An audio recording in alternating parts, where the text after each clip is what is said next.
Yes, mu mawulire ge tulinawo bwe twogereranga ebintu si birungi eri General Yoweri Kaguta Museveni mutabani we General Muhoozi Kainerugaba generally ne gavumenti ye ya NRM oluvannyuma lw'amawulire amabi ennyo ge njagala okuba nga nkutuusaako nga mabi gye bali.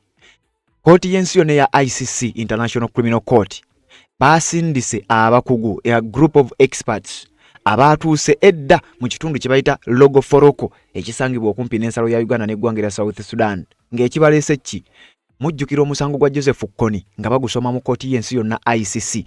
Omusango guno gwandibanga gugenda kuleeta ate ebizibu bw'obanga ebigambo bannayuganda babadde nga boogera nti Museveni ye Kony bwe bibanga bituufu kaba kaweddemu dda. ICC yasala omusango oba yasoma omusango Joseph Kony in his absentia ne bamusingisa emisango gyonna nga bwe twagikuwa era nga bw'ozze ogiwulira. Kakati njagala okutegeeza ICC newankubadde ebyo byali bityo basindisa abakugu nga buli department yayina omukugu waayo gwe basindise ku tiimu eno bajje banoonyereze okuviira ddala ku ground bategeere ddala Kony yaliyo ani yali emabega wa Kony bino ebikolobero ebyogerwako ani mutuufu eyasalanga abantu amatu n'emimwa n'ebigambo byonna nga bw'ozze ng'owuliriza. Kakati wuliriza nakugambye nti bano abakugu ICC beesindise bavudde mu departments ez'enjawulo era nga buli omu ayina obukugu bwe bw'agenda okuba ng'akola we banaaviira eno bajja kuba baddayo eri mu kooti y'ensi yonna nga balina obujulizi kooti bwe yeetaaga okusobola okutegera n'ejjukira bannayuganda bangi bazze nga beekalakasiza ku offices za ICC nga beemulugunya era nga bawanise ebipande ebiraga nti Museveni ye Kony. Ebipande ebyo bano abakulu babadde tebabitwala for granted oba oliawo tebandisindise bakugu bano kubeera nga ate batuuka mu ku ground babeere nga beekuŋŋaanyiza amawulire oba information yennyini bakompeyalinge balabe oba ddala mu ebyo ebyogerwa gavumenti ya Uganda nga ddala bwe bituufu we biri ne ku ground. Uliriza mu be basindise mulimu ba field investigators mulimu ba international humanitarian law analysts nga bataputa amateeka ga nsi yonna ddala bino bikkirizibwa mu mateeka amateeka agagamba ki ku nsonga eno. Kuliko ba military stroke command analysts bano nga bamuntu nsolo abamu nga bazirwanako abamu nga bakyalina active mu magye naddala mu ggye ery'ensi yonna nga kigambibwa okuba nti bano balina omulimu gwe bagenda okukola era okusingira ddala mu kibuga Kampala ne mu kibuga Juba bagenda kubanga bakolerayo emirimu gyabwe olowooza mirimu ki undercover bagenda kubanga bafeffetta okuzuula ddala ani eyasalanga abantu emitwe ensonga za amina amatu n'emimwa ensonga za Joseph Kony bwe bazitugamba we ziri.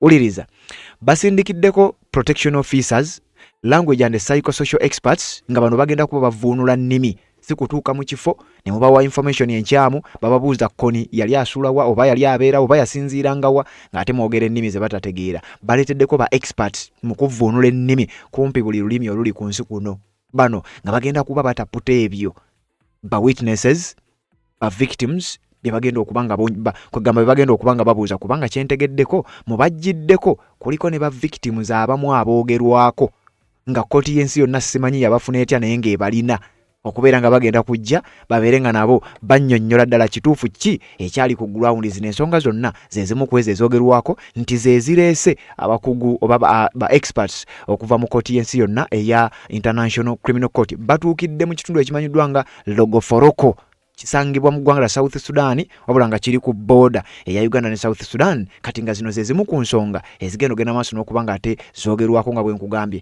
Evidence gathering in the LRA case kukuŋŋaanya bujulizi mu musango gwa Lord's Resistance Army lino ly'eggye lya Joseph Kony.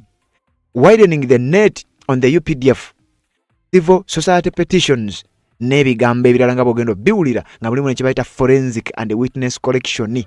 Ekitongole kooti y'ensi yonna ICC egenda mu maaso n'okuba nga yeetaaga okugatharinga oba okukola kye bayita forensic ku bino byonna ebizze byogerebwa naddala ku mboozi eya Joseph Kony. Kakati bwe wabanga ggwe nga bw'okiwulira nti ddala waliwo omuntu omu nga ye Kony ddala nga bwe byogererwa nga bannayuganda bwe babyogera essaawa yonna obujulizi bugenda kuba buvaayo kubanga ekitongole ky'ensi yonna amina kooti ey'ensi yonna ICC emaze okuba ng'esindika bano ng'ekigendererwa bino byonna kuvaawo nga babizudde kuvaayo nga babitegedde. Kakati awo nze naawe ne tuba nga tetulina okugenda maaso n'okuba nga tubitegeera we ngenda okusinziira byonna mbeere nga mbikutuusaako gw'atambula naffe eyeetaaga okuba nga tomisinga nsonga yonna. So sooka osubscribinge bw'oba tonaba kubanga osubscribinga kirira wansi awo olaba ekigambo subscribe kikwateko nzijewo akalango kano nzije nkuwe ekiwandiiko ku kiwandiiko nkuwe ensonga lwaki bano bamaze okuba nga babasindika era olowooza kiki ekiyinza okuba nga kyolekedde abakulu abali mu buyinza ogenda kutya. ensonga z'obufumbo olina omwami naye ng'akutawaanya olina omukyala ng'akutawaanya bajja ne bakwagalako ne bagenda gwe alina ebizibu mu byenfuna nga sente zikuyita mu ngalo w'oteeka sente zifa bufi b'owola tebazza gwe aloota ng'ogwa mu nnyanja gwe alumizibwa omutwe nga guganja okuwona naawe aloota ng'ebintu bikozesa ensonga z'obufumbo nina ekifo ku mugga awali amayinja wennyambulirako ebisiraani ekikwa ekifiiriza omudibo obutaganja obutaweebwa nzijanjaba abantu ab'enzikiriza zonna nsiŋŋaanibwa njeru ku lw'ejjinja gwanjagala kuba ku nnamba yange eyo naawe ali ewala ennyo yita ku WhatsApp. Yes, webale kubanga okyagoberera yonna gy'osinzira okubanga gy'otulabira naddala gw'atambula naffe atanaba kubanga osubscribinga kikole kirira wansi awo olaba ekigambo subscribe kikwateko okwate kadde ka notification tubeere nga tutambula ffenna so kakati gw'amaze genda mu comment section teekayo ekigambo kyonna oba ensonga yonna ku zino ensonga ze tutambula nazo neebaza abakola omulimu ogwo okujja mu comment section ne muba nga ate mutuwa energy okusigala nga tubatuusaako ate ensonga ezitali zimu kakati nga sinaba kubanga ngenda wala nyongera okubasaba okusubscribingako ne ku backup channel zaffe awaliwo omukuto gwa Red Zone 2 nteeka wansi awo mu description njitaginga mu kigambo ekya bbulu Red Zone 2 backup channel yaffe bwe tutyo ne ku Uganda 24 tubeerako nayo backup channel yaffe nja kusaba obeere ng'okwata ku mikutu egyo gikyalireko bw'obanga okkiririza mu mpeereza eno era nga tewandyagadde kubaako nsonga yonna gy'osubwa nga bwe tugikuleetedde omaze ebbanga ng'owulira bannayuganda naddala abamu babbuloga abamu bannayuganda abawangalira ebweru abavuddengayo ne bagenda ne balumba offices nga zino nga bakubye ebipande byabwe nga biraga nti Museveni yekkoni ebyo si bigambo byange si bigambo bya mukutu guno wabula bino ebigambo mukadde kano byandiba nga bitandise okuba nga bireeta emberebeze ly'abakulu wuliriza kati ono yali asiimwe era ng'ayogera ku nsonga y'emu naye nze njagala nkulage nti bino ebigambo essaawa eno bitandise okuba nga bireeta obunkenke bakulu abali mu buyinza era entebe bandiba nga bagituddemu matiitiiri buli we tugenda okulinnya ekigere mukama agenda kutuwaawo musitominge ICC mugibuulire nti kkoni ye Museveni mugibuulire nti ebintu byonna ebyakolebwa okusalako abantu emitwe yali Museveni emimwa ennyindo byonna bye baakola rape masaka zonna ezaaliyo yali Museveni then mubajjukize byonna ebibadde ettomo eribadde mu East Africa Museveni mujjukize ICC mujjukize UN mujjukize USA muzukuse buli muntu buli platform esobola okuzuka tugizukuse kubanga ne Daudi yagamba nti golokoka ayi mukama abalabe basaasaane buli kiro mutumbi tubeera tutwala petition yaffe zaffe mu maaso ga Katonda buli lunaku ya olaba baloya ba NUP buli sawa batekayo bailo ne baddemu ne batekayo bailo ne balijectinga ne baddemu batekayo bailo ne batekayo bend paka omusibe lwafuluma kati naffe tugatekayo tutekeyo buli kiro tubeera mu maaso ga Katonda nga tusaba nga tumunnyonnyola ebintu byonna tugenda kuzukusa institution zonna eza wansi w'enjuba tuzukuse ne institution zonna waggulu w'enjuba kakati ebigambo ng'ebyo owulira ng'ebyolusaago era ebyolubalaato kati bannayuganda abazze nga beekalakaasa nga balumba nnyo offices naddala ng'ezo era emirundi mingi nnyo olaba bannayuganda nga beekalakaasiza okumpi ne International Criminal Court gyegenda maaso n'okuba ng'etuula kooti y'ensi yonna ndowooza simanyi oba kino kibasusseeko bususi oba kibadde kitya naye nga kati we twogerera basindise group of experts okubeera nga basisinkana nga bajja mu bitundu ebyenkugambye ekitundu kye bayita Logoforoko ate wali ku nsalo ya Uganda ne South Sudan babeere nga beefunira obujulizi bakole forensics n'ebintu ebirala mu kusobola okukuŋŋaanya obujulizi n'okufuna ekituufu nti ddala Joseph Kony yaani ddala Joseph Kony ani yamuli emabega teweerabira gye buvuddeko ndowooza bwe mba serabidde omwaka gwali gwa 2023 General Yoweri Kaguta Museveni bw'atyo ng'asisinkana famire ya Kony ebyaliwo tugendagenda maaso n'okuba nga tubikugamba otegeere bulungi nnyo kakati njagala owulirize kooti y'ensi yonna yatuula ne basala omusango guno era nga Joseph Kony omusango guno baagumusiingisa bw'obanga obadde otambula naffe nkakasa amawulire ago gajjukira nga tugakuwa naye ekisinga okwewuunyisa nti ate bannayuganda balina engeri gye baavugamu narrative eyo eyatandika okuba nga ereetera abakulu bano okuba nga nabo bafunamukko endowooza endala kati wenjogerera newankubadde nga kigambibwa okuba nti bajjidde mu kifaananyi ekyokubeera nti ne gavumenti y'omukulu bateekateeka okukolagana nayo naddala mu nsonga z'ebyokwerinda wabula gentegeddeko nti bano ezimu ku nsonga enkulu ezisinza okubaleeta ze za Joseph Kony era nga baagala batunule, baagala bakole forensics, baagala banoonyereze bazuule ddala Joseph Kony yaliyo, era bw'aba yaliyo ani yamuli emabega, bye tuwulira bannayuganda boogera byo biba bituufu, kubanga bo ku nsonga gye nnafunye bakusinza ku sources ze twafunye batulaga nti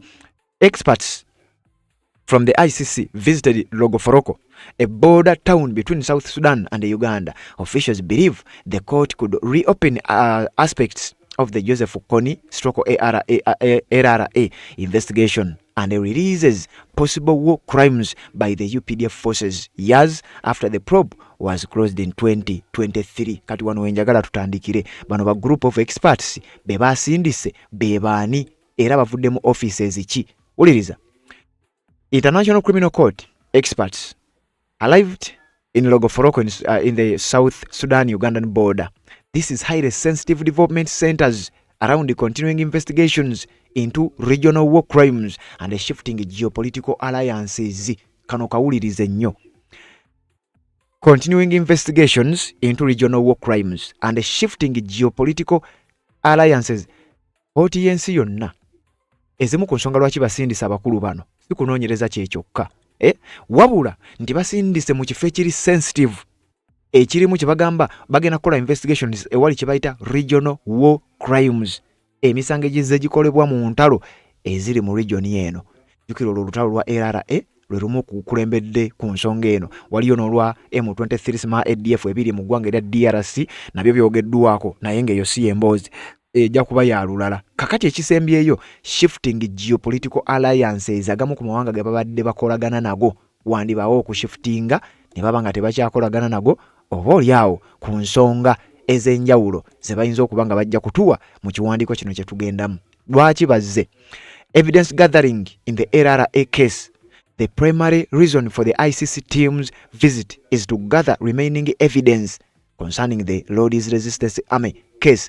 LRA leader Joseph Kony remains at large and the court recently held a full confirmation of charges hearing against him. Mujjukira mu 2024 koti yatuula ne basalira Joseph Kony emisango in his absentia nga taliiwo, era emisango egyo ne balaga nti gimusinze newankubadde teyaliiwo. Kakati koti y'ensi yonna kigambibwa okuba nti tekomaawo, bajja ne batuuka ne ku ground ne bagenda mu maaso n'okuba nga beefunira obujulizi obwabwe. Widening the net on the UPDF while the ICC formally closed its original Ugandan investigation. Sources report that experts are re-examining the historical and the potential ongoing roles of the Uganda People's Defense Forces in cross-border conflicts. Okategedde nti newankubadde ICC balinga abaclosinga fayire eno, wano batugamba nti nedda newankubadde bagiclosinga baagala okujja okusira ku sources ez'enjawulo, ba experts bajja okukola kye bayita re-examining, baagala mu kye bayita historical and the potential ongoing roles, obuvunaanyizibwa baagala okuzuula okuddamu okwekennenya n'okwetegereza amagye ga UPDF ga contributinga kyenkana ki ku ntalo ezibadde naddala mu region eno, oba olyawo nezine n'obutakkaanya obuzze bubeerawo ku border naddala ya Uganda ne South Sudan. Kwogatta ne ziri ensonga baagala beetegereze bamanye eggye lya UPDF terina kye limanyi, obasajja bano aba LRA abakulu bano balina bakakasa tebalina kye bamanyi, zezimu ku nsonga ezigambibwa okuba nti zibaleese. Civil society petitions, uliriza nnyo wano. Activist networks like the Reclaim Campaign petitioned the ICC prosecutor to probe Ugandan military forces for alleged war crimes, ethnic persecution and aggression inside South Sudanese territory. Mujjukira mawulire ge nabawa nga eggwanga lya Uganda nga liyita mu magye ga UPDF baalumba mu ggwanga lya South Sudan ne bakuba era ne bookya abantu naddala abava mu tribe eya Dr. Riek Machar ali mu kkomera emabega w'emitayimbwa wetwogerera, n'abasajja ba UPDF nga balina mu nnyonyi mu helicopters nga n'akatambi akafuluma eddoboozi lyali liraga nga boogera lulimi Lunyankole bali mu helicopter nga kigambibwa okuba nti ennyonyi yeyemu ku byakuzaakola ebikolobero. Waliwo ebitongole mu ggwanga lya South Sudan ebya petitioninga ICC eyingire mu nsonga eyo Uganda ebeere ng'evunaanibwa. Wenjogerera kirabika buno obwenkanya buyinza okuba bulwayo naye finally bulabika bumala ne bujja. Eggwanga lya South Sudan abamu kuba civil society organizations bye ba petitioninga ICC myaka giyise wabula wenjogerera kigambibwa okuba nti abo ba experts boolaba bayinza okuba nga zezimu ku nsonga ezigambibwa okuba nti zibaleese babeere nga batambula. Wuliriza kyekiddako era mu byoba osuubira bye bino wammanga forensic and witness correction okuŋŋaanya bujulizi nga babujja kuba witnesses. The ICC team will collect testimonies from local border communities, map contested conflict sites and long forensic data regarding alleged civilian targeting.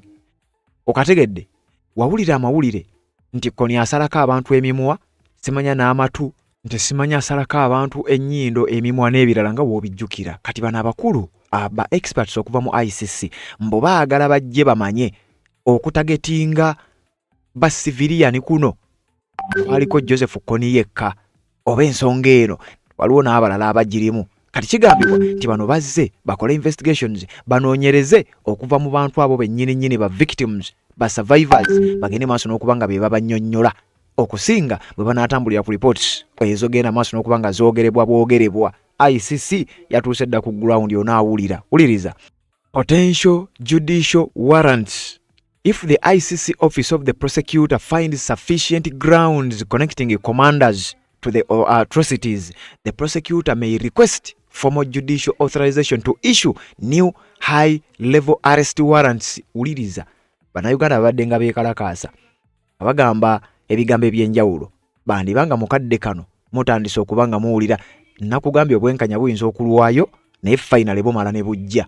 Okusinziira ku sources zennina wano bandaga nti baagala okukuŋŋaanya obujulizi obulala mbwera bateekateeka singa prosecutor oba office of the prosecutor bafuna kye bayita sufficient grounds connecting commanders nti singa bageza ne kabatanda ne wabawo obujulizi bwe bafuna nti mu bino ebigenda mu maaso oba ebyagenda mu maaso mu Northern Uganda mu lutalo lwa Kony na biki nga ddala bikonekitinga abamu ku baduumizi b'amagye nga balina kye bamanyi batugambye prosecutor may request formal judicial authorization to issue new high-level arrest warrants. Abamu kuba n'aba bakonekitingiddwa ba obujulizi abamu kuba n'aba bulumye bajja kuteekebwako warrant of arrest. Omanyi kitegeeza ICC ne kuteekako ekibaluwa kibakuntumye bagenda essaawa yonna bagenda kuba high profile figures mu bitongole ebyenjawulo singa obujulizi bunaaba buzuuse babateekeko kye bayita warrant of arrest essaawa yonna babeere nga bateekeddwa ku ntandaalo babeere nga bataddeko ekibaluwa kibakuntumye nga wonna we bakusanga bagenda kukaba. Joint demarcation trials n'ebirala ebifaanana bwe bityo ze zimu ku nsonga nkugambye ezigambibwa okuba nti ze zireesa abakulu bano aba experts okuva mu kooti ey'ensi yonna. Kati wuliriza wano ate nakugambye buli omu azze n'obukugu bwe era buli omu agendagenda maaso n'okuba nga ate exercising obukugu buno. Wuliriza field investigators, these are responsible for gathering physical evidence, mapping military incursion zones and locating potential crime scenes along the border. Jukira nkugambye zino ensonga nnyingi ku nsonga za Kony, ensonga z'olutalo lwa Uganda ne South Sudan, ensonga z'amagye ga Uganda okweyingiza Sudan, zonna bazikuŋŋaanyiza wamu okusinziira ku sources kigambibwa okuba nti ze zibaleese okumpi n'ensalo ya Uganda n'eggwanga erya South Sudan emanyiddwa nga Rogoforoko. Kati wano batugamba nti basuubira okuba nti batandise nadda okukola kye bayita field investigations kubanga ba field investigators be bakulembedde ttiimu eno bagenda kugatharinga physical evidence obujulizi obulabibwako nga bwe tuzze nga tukugamba era nga bozze ng'owulira nti bannayuganda abantu abamu babadde nga balaga nti abantu bano abazze basalibwako emimwa oba oliawo Kony si yekka. Kati bano ekimu ku bibaleese physical evidence kukakasa ddala gino emimwa gyasalwako Kony ddala ye yagisala baagala bakuŋŋaanya obujulizi obwo baddeyo naawulira ekinaddirira ba field investigators ogwo gwe gwabwe specifically nga kwogwo bagenda kugattako kye bayita mapping military incursion zones ebitundu ebyo genda maaso n'okuba nga ba-identifyinga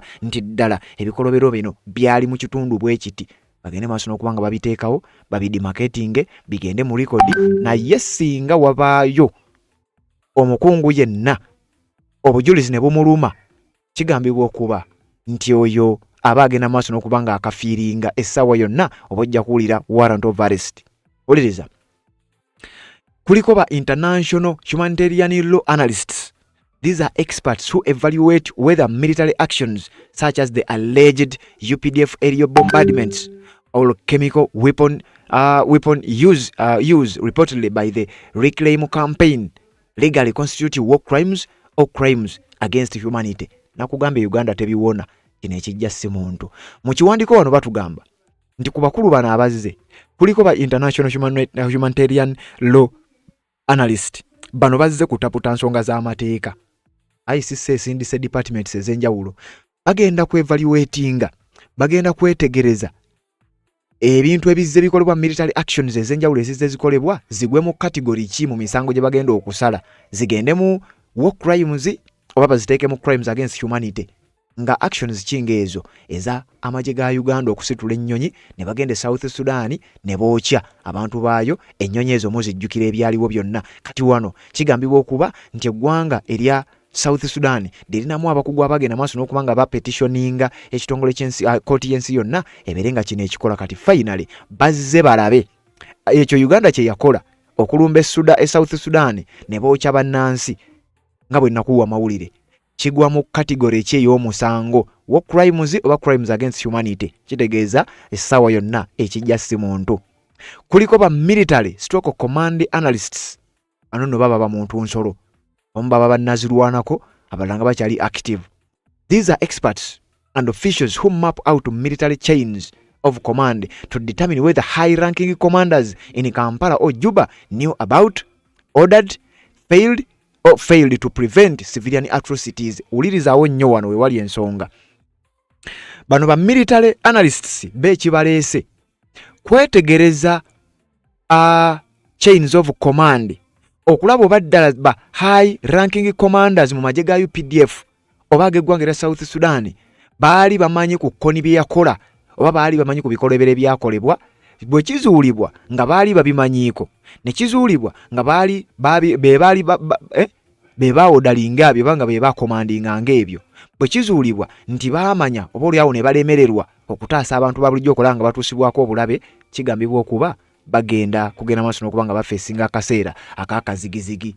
Kuliko be bayita ba protection officers. Their role is to assess the security risks of local villagers, talking to the ICC and implement safety measures to protect them from local military retaliation. Kuliko be basindise nga bano ba protection officers nga bo gwabwe gwa kutuuka ku ground balabe oba ddala ekitundu kino kyetaaga security.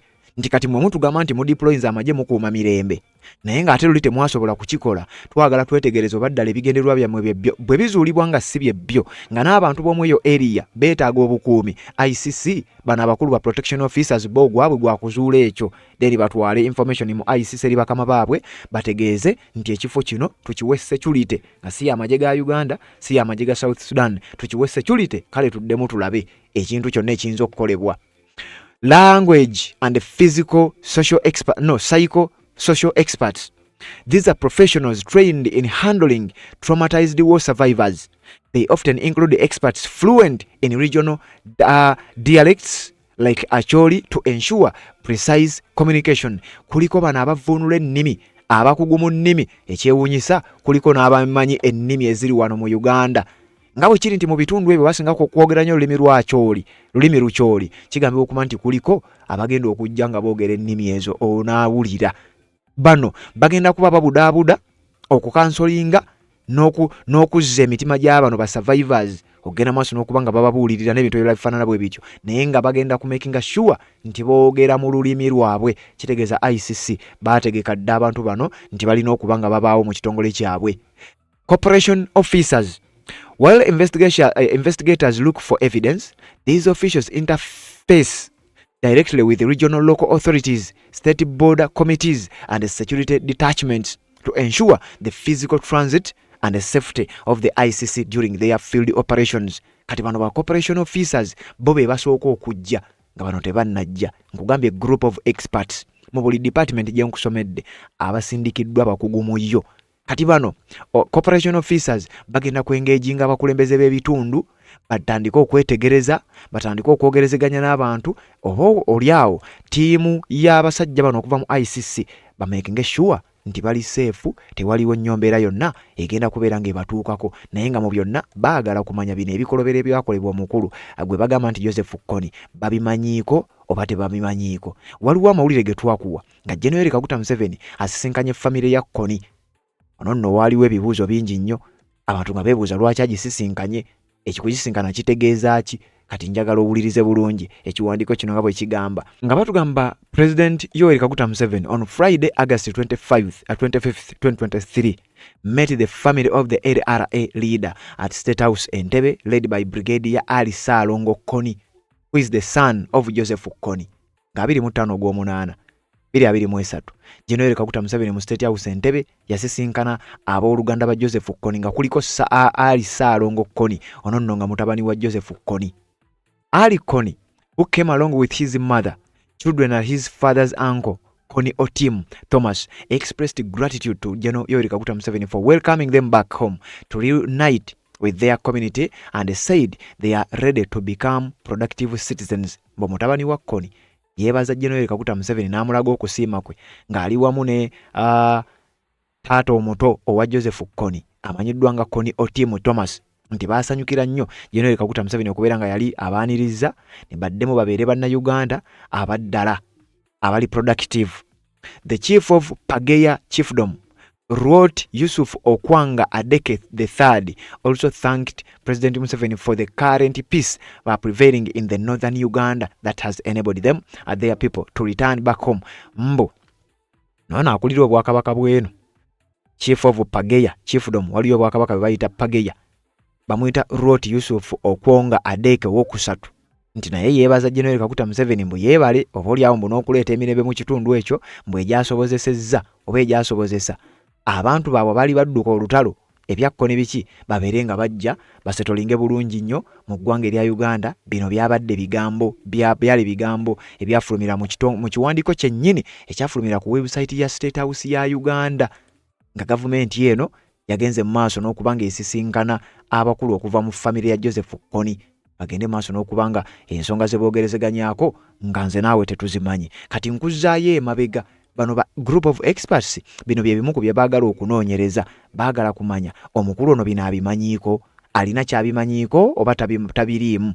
Bwe bakizuula nga alina kyabimanyiiko, wali mu kiwandiiko bakugambye ojja kuwulira warrant of arrest essaawa yonna ku bakulu abamu. Naye nga bino byonna bize lwaki? Waliwo gurupu ey'abalwanirizi b'eddembe mu ggwanga lya South Sudan ng'ovudde ku nsonga za Kony bapetitioningako ICC nga baagala ICC evunaane era eteeke Uganda ku nninga. Uganda ku ekyo kye yakola kye nkugambye ekyokusindika amagye ga UPDF ne gagenda gakuba bomu mu bitundu bya South Sudan naddala mu territories ez'aba Nuer, eyo ewasibuka Riek Machar. Kati onaawulira, wuliriza okusinziira ku kiwandiiko kino nga kikakasa ensonga eno. Campaign group asks ICC to probe Uganda over South Sudan incursion. Batugamba a coalition of South Sudanese civil society organizations, the Reclaim Campaign, has formally petitioned the International Criminal Court to open a preliminary examination into alleged war crimes, crimes against humanity, and the crimes of aggression committed by the Uganda People's Defense Forces in South Sudan. Eno group y'abaana abalwanirizi b'eddembe civil society organization bagiyita Reclaim Campaign bagenda maaso n'okupetitioninga kooti y'ensi yonna nga bagitegeeza nti twagala oyingire mu nsonga zino ovunaane gavumenti y'eggwanga erya Uganda ku bikolobero by'ezzeekola, naddala ekyo ekikolobero kye baakola okujja okuyiwa bomu ez'obutwa ne zitta bannansi b'eggwanga lya South Sudan. Uganda erina okuholdingibwa accountable. Yajjayo ngaani? Jukira Uganda ekyo yakikola ng'eri ku sayidi ya Salva Kiir ali mu buyinza, oyo namukadde yeefukira. Kyokka bano abantu abaayokebwa baali mu territory era be bamu ku bantu abava mu kitundu Dr. Riek Machar mwava oyo ali emabega w'emitayimbwa ne wetwogerera. Uliriza. The group petitioned the ICC Office of the Prosecutor OTP under Article 15 of the Rome Statute, which permits the latter to initiate investigations proprio motu based on information submitted by individuals or organizations. If the information provides a reasonable basis to proceed, the prosecutor may request judicial authorization to open a formal investigations. Kati kyandiba nga bano abakulu ensonga yaabwe yatuuka era ngeno gye bayise formal investigations ekkooti y'ensi yonna ICC yayinza okuba ng'emaze okukkiriza ebere activated essaawa yonna kiba kitegeeza ekijja si muntu. Abakulu bano aba Reclaim Campaign baasaba era nga bayitamu Office of the Prosecutor OTP mu kkooti y'ensi yonna nga bayisinzira mu tteeka oba akawaayiro 15 aka Rome Statute, amateeka ICC gegoberera n'ekitongole ky'amawanga amagatte, amateeka ebitongole byonna ge bigoberera okwetooloola ensi yonna, Rome Statute.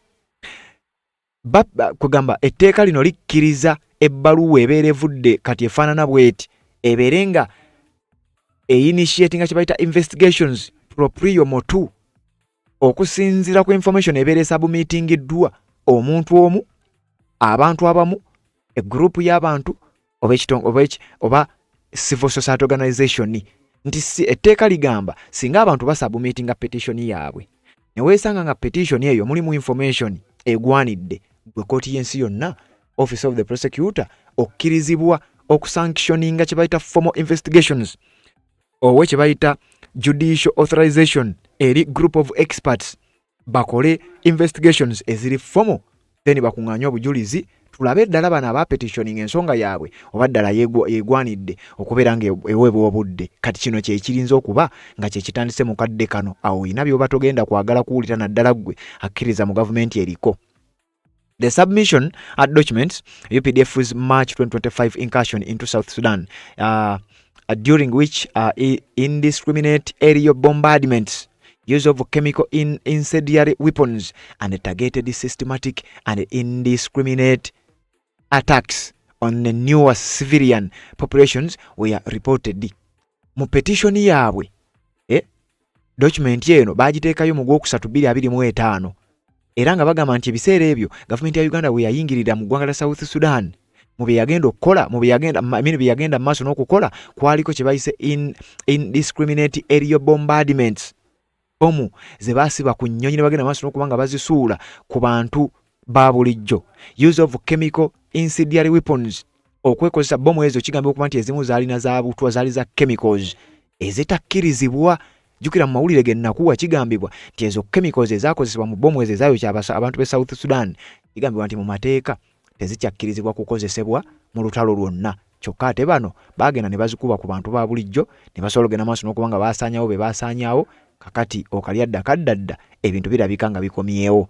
Systematic and indiscriminate attacks on the Nuer civilian population, nti ezimu ku nsonga ze baateekamu mu petition eno kwaliko n'ekyo kye nkugambye eky'okukola obulumbaganye ku Banuere, abantu ba Dr. Riek Machar ali mu kkomera. Kati kigambibwa nti mu ggwanga erya South Sudan bano abalwanizi b'eddembe gye bayita Reclaim Campaign bwe bagenda maaso n'okupetitioninga ICC teyasooka kuliyakitinga. Wenjogerera a group of experts bamaze okuba nga batuuka ku nsalo ya Uganda n'eggwanga erya South Sudan, ekitundu bakiyita Logoforoko, essaawa yonna ekinaddirira ogenda kuwulira. The Reclaim Campaign said the actions commanded from Kampala and publicly justified by UPDF leadership violated core international legal standards. Bano abaaloopa okumanya bamanyi baateekamu ne bagamba tulina obukakafu nti kino ekikwekweta ekyakolebwa okwokya abantu be South Sudan kyakomandingibwa kuva Kampala. Kiba kitegeeza command center amagye abaduumizi b'amagye ga Uganda ab'oku ntikko baba bali mabega waakyo. Ke kali ke nakusomedde wali ICC ke yagambye nti mu bireese bano ba group of experts kwe kuzuula oba ddala amagye aga Uganda oba aga South Sudan gaali mabega waabino. Bwe bakizuula nga gaali mabega waabyo bagenda kuba ba issuing kye bayita arrest warrant wamu ku baduumizi b'amagye aga sayidi zombi, kubanga jjukira amagye ga Uganda n'aga South Sudan gaakolaganiranga wamu ne gakuba enfo za Riek Machar ez'Abanuere. Kakati wano petition erabika etandise okuzza omuzigo. Baba kwotinze wano Uganda's failure to prosecute its military for extraterritorial crimes combined with the evidence of ethnic persecution and political domination establishes the necessary jurisdiction, admissibility, interest of justice and gravity for ICC intervention. Petitioning bwegamba nti Uganda okulemererwa okukola okwata kwaba abasajja baabwe ab'amagye abagambye okuba nti be bali mabega wa bino, eyo ensonga erina okunnyonnyolwa. Okola otya emisango crimes against humanity, war crimes, ng'ate osusse n'ensalo, oyina eggwanga lyo ddala, olumbye eggwanga eddala, kakati bagamba ICC egende maaso n'okuba nga ekola okunoonyereza. Kakati wenjogerera okunoonyereza kulabika kutandise okuba nga kukolebwa. A group of experts bamaze okutuuka mu kifo kye bayita Logoforoko, era nkugambye kino kibaddewo essaawa nga 48 eziyise, era gavumenti y'abakulu bayinza okuba nga ebigenda okuddirira, bayinza obutabyagala. Lwaki? Gye buvuddeko bino byonna bigenda okubaawo. Eno aba South Sudan baloopye, kyokka eno n'ensonga za Kony zikyagenda maaso n'okulanda, ng'abakulu beebuuza naye ddala ddala Kony ono y'ani? Bwe tunoonyereza ennyo Kony nga batulaba waliwo ebitagatta, ne bagamba leka tugende ku ground tusindike abakugu baffe mu bye baba bagenda okunoonyerezaako, naye ensonga ebeere nga mweri. Newankubadde nga Kony kooti yatuula ne bamusalira omusango, baamala okumusingisa omusango, then investigations zitandise okukolebwa buto, balabo baddala emisango gye batadde ku musajja agirimu yekka. 32. Rape as a crime against humanity, punishable under Article 7(1)(g). And count 33. Rape as a war crime, punishable under Article 8(2)(e)(6), insofar as Mr. Kony raped victims 1 and 2. Count 34. Torture as crimes against humanity, punishable under 32. Rape as a crime against humanity, punishable under Article 7(1)(g). And count 33. Rape as a war crime, punishable under Article 8(2)(e)(6), insofar as Mr. Kony raped victims 1 and 2. Count 34. Torture as crimes against humanity, punishable. Owulidde? Torture and the crimes against humanity baagala kukakasa. Jjukira gye emisango baali baagimusingisa, kyokka ate obiwuliddemu ne mu biwandiiko bino bye nkugambye, kkooti y'ensi yonna baagala okukakasa nti omusajja ono tumusingisa emisango, naye byonna bigenda okubaawo nga ddala emisango yagizza. Tetwagala tumuteekeko misango, ate n'abamu ku bakulu bandibanga baali mabega wa bintu bino. Kati twagala okuzuulira ddala ekintu kino okulaba nga Joseph Kony olunyiriri lwonna oluli emabega wa Joseph Kony lugenda mu maaso n'okuba nga lukwatibwa. Kati bino byaliwo mu mwaka gwa 2025 nga gwakatandika, kkooti n'egenda ekatyemula ku nsonga za Joseph Kony. Kati batandise okukola okunoonyereza okugatta obujulizi nga bagenda kutuuka ne ku ba victim ne ba survivors babeere nga nabo babawa bye bamanyi ne bye baasobola okulaba. Wano kkooti yali etudde byonna ng'ebisoma. Under Article 7(1)(f) and count 35. Torture as a war crime, punishable under Article 8(2)(ci), insofar as Mr. Kony inflicted severe physical and mental pain and suffering upon victims 1 and 2, who were taking no active part in the hostilities for the purposes of intimidation, coercion, and discrimination. Count 36.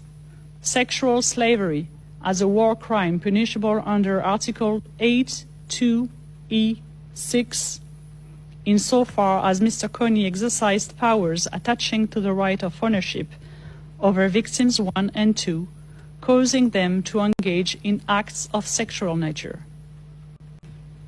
Count 37.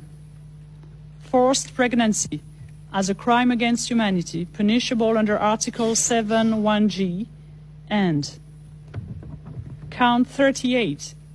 Forced pregnancy as a war crime, punishable under Article 8(2)(e)(6).